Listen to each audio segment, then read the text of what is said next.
Bueno, buenas tardes ya. Primero agradecerle a la Sociedad de Anestesia del Atlántico por la invitación. Y bueno, ya no sé, se me está haciendo como costumbre participar en algunos eventos de anestesia. Y la verdad es que me parece interesante revisar a veces las cosas de otro punto de vista diferente al solo el quirúrgico. Digamos que hoy me tocó un tema que no es mucho lo clínico, porque es más una revisión histórica de lo que ha pasado con la cirugía bariátrica, que sigue siendo un problema y sigue siendo un problema sin una solución completa. Pero entonces, revisando los problemas que nos ha generado la obesidad a la humanidad, comenzaron con la glotonería, y la glotonería nos trajo problemas de que de pronto estuviéramos viviendo en el paraíso si no fuera por los antojos de Adán y Eva, y hay reportes de obesidad en la humanidad, o sea que le llamó la atención a algunos el problema de la obesidad, que hay estatuas de más de 25.000 años como la Venus de Willendorf, que ya se ve la obesidad como que algo que le empezó a llamar la atención a la gente. Así también encontramos en esta revisión cuando comenzaron los tratamientos para la obesidad y los tratamientos quirúrgicos. Hay reportes en el año 131-201 después de Cristo de Galeno, donde empieza a describir lo que es la obesidad como una enfermedad y las consecuencias para la salud que esto trae. Y después Claudio Aleanus, en este reporte, que ya tiene algo que ver, digamos, con anestesia, empiezan a hablar del manejo de la obesidad en el caso de Dionisio, que lo reportan así, pero era un paciente que presentaba apnea del sueño, por lo que describen, no están poniéndole un nombre a una enfermedad. Y obviamente en la literatura también aparecen, y en las pinturas aparecen muchos temas como la obesidad en el siglo V, que San Agustín ya lo coloca dentro, la gula dentro de los 7 pecados capitales, y obviamente la gula viene asociado con la obesidad. Digamos, los primeros tratamientos, desde Hipócrates y Galenos, se consideraba ya la obesidad como una enfermedad y lo consideraban como un exceso de sangre, o sea, entre más grasa, más sangre tenía la persona, y empezaron con tratamientos para eliminar los humores, que lo llamaban plétora, que era la venesección que le decían ellos, y era extraerle sangre a los pacientes. En este caso a los pacientes obesos los desangraban para que bajaran de peso. Obviamente imagino que no tuvieron ningún resultado apropiado. Y digamos que este señor que hizo el tratamiento era el del paciente que tenía apnea del sueño. Lo que consideró era que había que hacer una exposición de la grasa no magra del paciente con el medio ambiente, y que eso tenía que mejorar las condiciones del paciente, y le colocó unas agujas en el vientre. Entonces fíjense que se hacía desde hace mucho tiempo y se sigue haciendo, porque todavía vemos que hacen tratamientos con balines, acupuntura y otras cosas como tratamiento de obesidad. Digamos que un tratamiento médico y quirúrgico, ya hay reporte en el año 935, donde el doctor Hasdai Sharput era un médico judío que en el reino de Navarra trató al rey Sancho, quien perdió, aquí podemos ver el antes y el después, perdió su reino porque no podía acompañar los ejércitos, o no podía montar caballos, y lo que le hicieron una sutura de los labios, que parece de pronto exagerado, durante 6 meses, y este señor se inventó un medicamento que le llaman la teriaca, y hay reportes de digamos, frascos o envases donde metían ese medicamento, que era una mezcla de como 70 hierbas o vainas, insumos naturales, entre ellos opio. Pero podemos ver el antes y el ahora de este señor. Ya cuando entramos en la modernidad, digamos, se empezó a hablar de bariátrica, pero se hicieron muchos procedimientos desde antes de ponerle un nombre. En 1965 fue que se empezó a tomar el tema de bariátrica, donde baro significa peso y atros, los que practican la medicina, y si lo asociamos a cirugía, empezamos a hablar de cirugía de la obesidad. En el año 1832 fue donde aparecieron los primeros reportes de que se debía buscar y considerar un peso ideal, porque en muchas épocas se consideraba a la persona obesa una persona sana y una persona que tenía recursos económicos.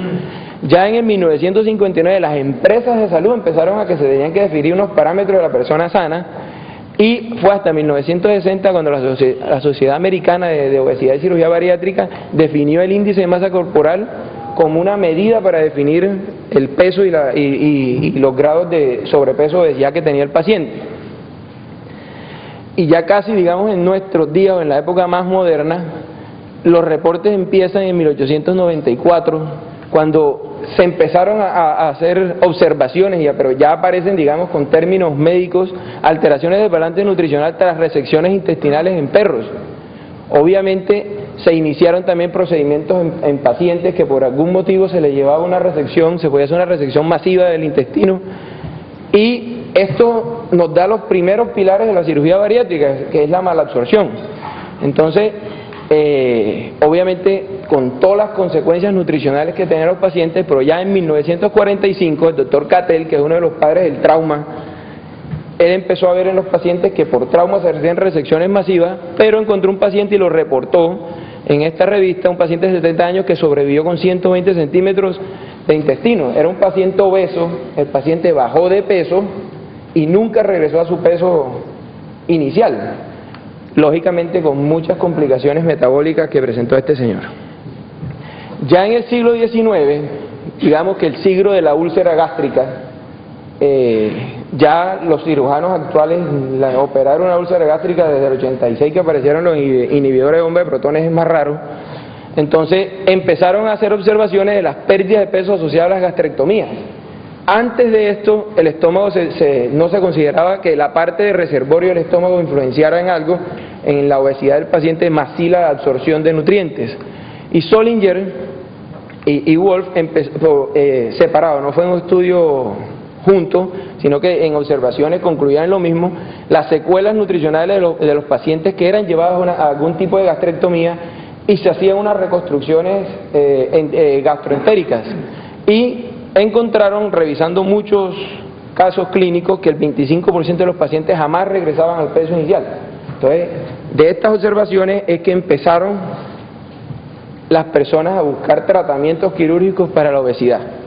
Entonces, la obesidad se considera un proceso crónico, multifactorial, y a la fecha no tiene un tratamiento curativo. Digamos que la cirugía bariátrica puede ser un tratamiento paliativo. Y dentro de los pilares de los puntos que uno dice cuando una cirugía bariátrica es efectiva, en los lineamientos para buscar una cirugía ideal consideran que se pierda un exceso de peso en aproximadamente el 75% de los pacientes en los que se hace ese procedimiento. O sea, nunca va a haber una cirugía completa que sea reproducible y que no tenga un impacto dañino para el paciente. Entonces la cirugía ideal todavía no existe. Obviamente la clasificación por el índice de masa corporal que ya todos conocemos. Y en cuanto a la historia de la cirugía, ya hablando de procedimientos, digamos que en 1954 al 70 fue el periodo de investigación. Todo era observación y algunos médicos por separado empezaban a hacer procedimientos tomando el tema médico-legal del que estábamos hablando ahora rato acá. Yo diría que en estas épocas, hoy no se podría hacer nada de eso, porque sería la época de la iatrogenia, todo probando, ensayando y ensayando en pacientes.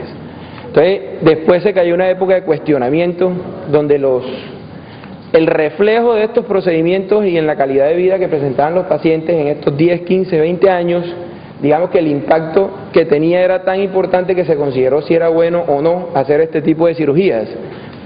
En este momento aparecieron los suplementos nutricionales, se empezó a conocer más la dinámica bioquímica del intestino, entonces aparecieron medicamentos y formas como de controlar estos efectos en los pacientes, tomó controversia y tolerancia hasta que en la década de los 90 el Instituto Nacional de Salud, digamos, de los Estados Unidos aprobó los procedimientos con algunas limitaciones. Ya después la aceptación de los procedimientos, y obviamente hay 20.000 procedimientos con variaciones mínimas y que cada quien le colocaba un nombre. Entonces, ahora mirando en la evolución de la cirugía vamos a presentar varios saltos cuando les empiece a hablar de los procedimientos, cómo evolucionaron, porque la cirugía la estábamos dividiendo en cómo eran sus principios. Los principios era la parte malabsortiva y se comenzó con bypasses intestinales, que ahora les vamos a mencionar. Después cada vez se vieron y se trataron de eliminar la parte malabsortiva y empezar a tener en cuenta la parte restrictiva. Después fuimos buscando que fuera más la restricción y menos el efecto malabsortivo en los pacientes, y actualmente tienen más auge los procedimientos restrictivos, con algunas limitantes a largo plazo del control del peso. Digamos, el primer procedimiento descrito como cirugía bariátrica lo hizo Eriksson en 1952 en Gotemburgo, en Suecia. ¿Y él qué fue lo que hizo? una resección masiva del intestino que consideró un bypass intestinal, y no fue un bypass como tal porque no hizo un puente, sino que resecó intestino. 1953 ya sí se hizo un bypass intestinal, pero no se publicó, lo hizo el doctor Barco. En el mismo sitio, en Minnesota, en los Estados Unidos, un año después lo replicó Kremner, y Kremner sí lo publicó, y es como aparece en la literatura como el primer procedimiento bariátrico, y era simplemente un puente de casi todo el intestino haciendo una anastomosis del yeyuno al ilion terminal. Así, en esta década, y fueron en años casi consecutivos, cada quien hacía parte de procedimientos diferentes. Acá lo que se hizo fue un bypass del yeyuno proximal directamente al colon. Entonces ya podemos imaginarnos todo el impacto metabólico que tenían estos pacientes en cuanto a la parte de absorción de proteínas, vitaminas y calcio. Después, buscando mejorar las condiciones en estos pacientes, Howard en 1963 hizo una anastomosis del yeyuno a colon transverso, pero consideró que era que la forma de controlar el impacto en los pacientes era que cuando el paciente regularizara un peso normal, revertir esta cirugía. Entonces digamos que tenía un buen principio, pero obviamente no era una cirugía definitiva, y este paciente no tenía ninguna garantía que volviera a subir de peso. Y algunos efectos que presentaba el paciente en ese momento tal vez eran irreversibles. Aquí podemos seguir en estos años con muchos procedimientos similares a los anteriores, con variaciones en cuanto a cuántos centímetros hacían de la válvula ileocecal, cuántos centímetros hacían de yeyuno, que disminuyendo o aumentando el área de absorción, se buscaba el principio y se definió, y lo definió Scopinaro en Italia, que el principio de la cirugía malabsortiva era crear un cortocircuito donde el efecto dependía de la longitud de área de malabsorción que se tuviera. Entonces, buscando controlar un poco los efectos, el doctor Scopinaro, que aún está vivo, ¿qué fue lo que hizo? Describió el bypass yeyunoilial, pero sin una exclusión biliar, o sea, la bilis, había espacio para que la absorción de agua, y eso fue una disminución de la cámara gástrica. Si ven ustedes en los anteriores, el estómago nunca se tocó como reservorio. Acá se disminuyó la capacidad gástrica y se hizo un asa de una longitud apropiada, pero el área común de absorción era adecuada. Después se buscaron otros procedimientos, aumentándole, ya apareció la restricción en estos pacientes, haciendo variantes anatómicas que pueden haber miles, según lo que cada quien definiera. Estos tres doctores, dos canadienses y un español, lo hacían cada uno diferente, pero con un principio similar. No creo que valga la pena ponernos a explicar cada variante. Ya en 1966 es cuando aparece el bypass gástrico, que digamos dentro de todas las cirugías, ya es una cirugía mixta, una cirugía restrictiva con una restricción importante y con una parte malabsortiva, donde no es tan drástica la parte malabsortiva que tienen estos pacientes, pero teniendo obviamente que las vitaminas liposolubles, el hierro y todos los microelementos que se absorben en la primera porción yeyunal no se van a absorber, y hay que tenerle suplemento a los pacientes, pero son consecuencias más controlables en los pacientes. Digamos que el aporte colombiano en la cirugía bariátrica apareció en los 80. El doctor Rafael Capela, un cirujano de un pueblo del sur de Bolívar, no me acuerdo ahora cuál es en específico, pero un cirujano formado en los Estados Unidos que vivió en Nueva York, ocasionalmente venía a Colombia, y en Colombia los primeros procedimientos de cirugía bariátrica los hizo el doctor Capela. Capela llegó en Estados Unidos a ser uno, en su momento era de los 30 mejores cirujanos bariátricos que habían, de los pocos que habían también, y ya en 1991, digamos que este es el aporte importante de Alan Whitgrove, que hizo el primer bypass gástrico por laparoscopia. Ahí tenemos el video, pero por cuestión de tiempo creo que no lo debemos colocar. Digamos que de la década de los 90 hasta nuestros días ha sido el avance más importante, porque las complicaciones mecánicas de hacer una cirugía en un paciente obeso, todos los problemas de pared, a veces uno prefiere, o sea, el auge que se tiene en la cirugía bariátrica yo creo que no hubiera sido posible si no se hicieran los procedimientos laparoscópicos. Después aparecen los procedimientos restrictivos, vuelve otra vez el doctor Mason, que lo mostré, quien describió el bypass. Este señor, no les dije, se considera el padre de la cirugía bariátrica moderna. Él fue el fundador de la Sociedad Americana de Cirugía Bariátrica y Obesidad. Aparecen las gastroplastias, Tipos de gastroplastia hay muchas, con bandas, con anillos, con grapas, con anillos de silastic, con bandas de prolene. Hay muchas variedades, muchas casas comerciales que hacen eso. Después, en 1986, el doctor Kuzmak coloca la primera banda gástrica. La banda gástrica fue de los primeros procedimientos aprobados por la FDA en los Estados Unidos y la cubrían los seguros médicos. Entonces, el auge de la banda gástrica en los Estados Unidos todavía existe. Se están colocando aproximadamente 40.000 bandas gástricas en los Estados Unidos anuales porque la cubren los seguros. Porque ya las consecuencias o los efectos de este procedimiento no son inocuos. La penetración de la banda como cuerpo extraño al estómago tiene problemas, el reflujo en los pacientes tiene problemas. Y es un procedimiento, simplemente haces como un reloj de arena en el estómago y los pacientes con el tiempo aprenden a manejar la banda. Y como tiene un dispositivo para cuadrar, calibrar el grado de restricción, los mismos pacientes aprenden a manipular este dispositivo. En Colombia, ya digamos que mucho del avance que se tiene de la cirugía bariátrica actual se le debe al doctor Nathan Sundel, cirujano de Bogotá, radicado ahora mismo en los Estados Unidos, actualmente presidente electo de la Federación Internacional de Cirugía Bariátrica y Obesidad. Era presidente del capítulo colombiano. Digamos que él fue quien nos impulsó a la mayoría a lo que estamos haciendo hoy. Y ya para el 2000 apareció el doctor Michel Gagné.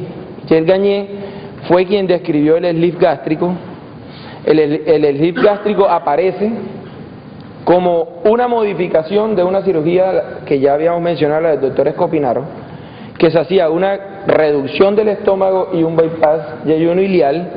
En este caso, muchos pacientes que tenían comorbilidades importantes, ¿qué se les hizo? Se les hizo la parte de la restricción gástrica como primer paso. Obviamente no era una restricción como las que hacemos ahora, pero se les hacía el primer paso y lo pensaba era cuando se mejoraran las comorbilidades del paciente, hacerle el segundo tiempo quirúrgico.